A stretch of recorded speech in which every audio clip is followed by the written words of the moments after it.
చేవేల పార్టీకి సంబంధించి మరి బీఆర్ఎస్ పార్టీ నుంచి చేవేల లోక్సభ నియోజకవర్గం నుంచి ఎంపీగా పోటీ చేస్తున్న కాసాని జ్ఞానేశ్వర్ ముదిరాజు ప్రస్తుతం మనతో ఉన్నారు. మరి తాజాగా చేవేలలో పరిస్థితులు ఎలా ఉన్నాయి తెలుసుకునే ప్రయత్నం చేద్దాం. సార్ నమస్తే. నమస్కారం అండి.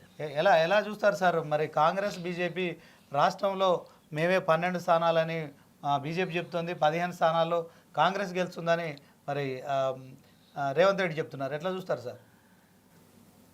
ముందుగా మీడియా మిత్రులకు మీకు నమస్కారం. భారతదేశంలో బీజేపీ రూలింగ్లో ఉంది.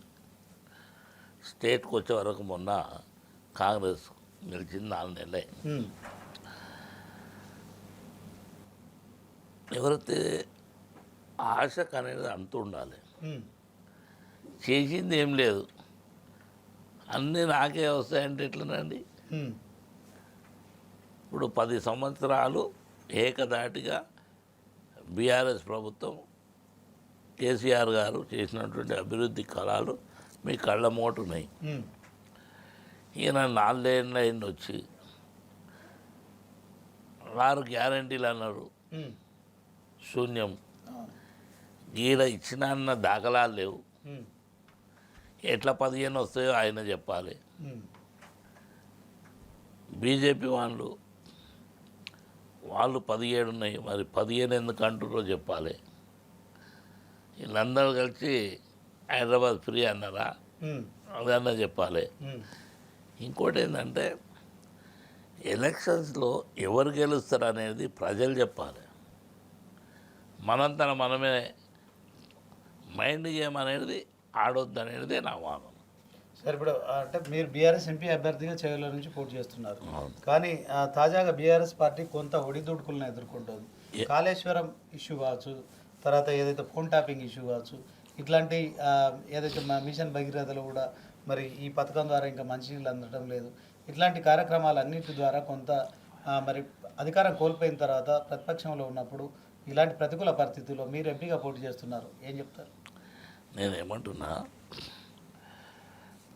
బీఆర్ఎస్ ప్రభుత్వం మొన్నటి వరకు ఉంది, 4 నెలల కింది వరకు. అవునా? 4 నెలల ముందు బీఆర్ఎస్ ప్రభుత్వం ఉంది. 4 నెలల వరకు నీకు నీళ్ళు వచ్చినాయి, 24 గంటల కరెంట్ వచ్చింది, పింఛన్స్ ఇచ్చారు, షాదీ ముబారక్, రైతు బంధు, మొన్న రంజాన్ తోఫాన్ ఇత్తురు బీద వాళ్ళకు, బట్టలు కానీ అవి కానీ. అవేమి ఇప్పుడైతే 4 నెలల నుంచి చేయలే కదా. వీళ్ళకి ఎందుకు ఓటేయాలని చెప్పండి. ఇంకోటి ఒడదుడుకుల కథ.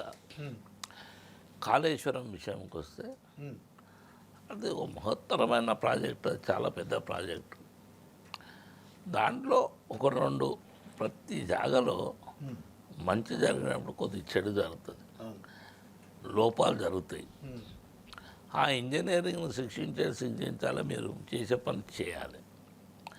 ఇకపోతే ఆ 2-3 పిల్లర్స్ పోయింది, దాన్ని ఇమ్మీడియట్ రిపేర్ చేయండి ఫస్ట్.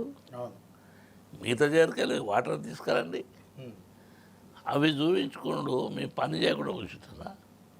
ఇప్పుడు చేసిన వానికి పని చేసే వ్యక్తులకు ఎక్కడ ఇది అది అని వంకలు పెట్టే బదులు మేమేం చేసామనేది చెప్పాలి.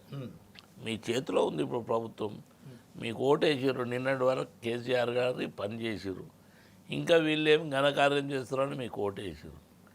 వేసిన నుంచి 4 నెలల లోపలనే మీ వ్యవస్థ అనేది ఎట్లుందనేది చెప్పేసారు.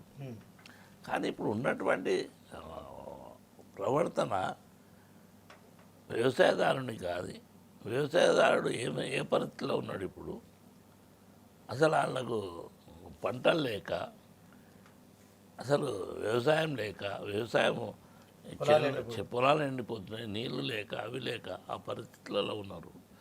మరి మీరు చేస్తున్నటువంటి పని ఏంది? ఈ పని చేస్తున్నామని చెప్పాలి కదా. ఆయన 15 చెప్తాడు, ఆయన 12 చెప్తున్నాడు. 18 చెప్తుండే ఆయన.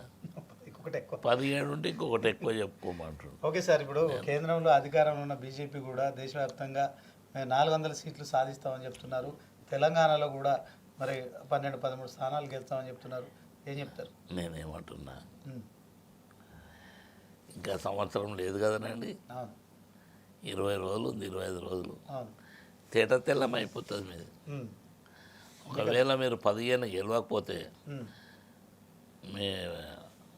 మీ పార్టీని మూసేసుకుంటారా? కాంగ్రెస్కు. మూసేసుకుంటారా ఉమ్, చెప్పండి. అవును.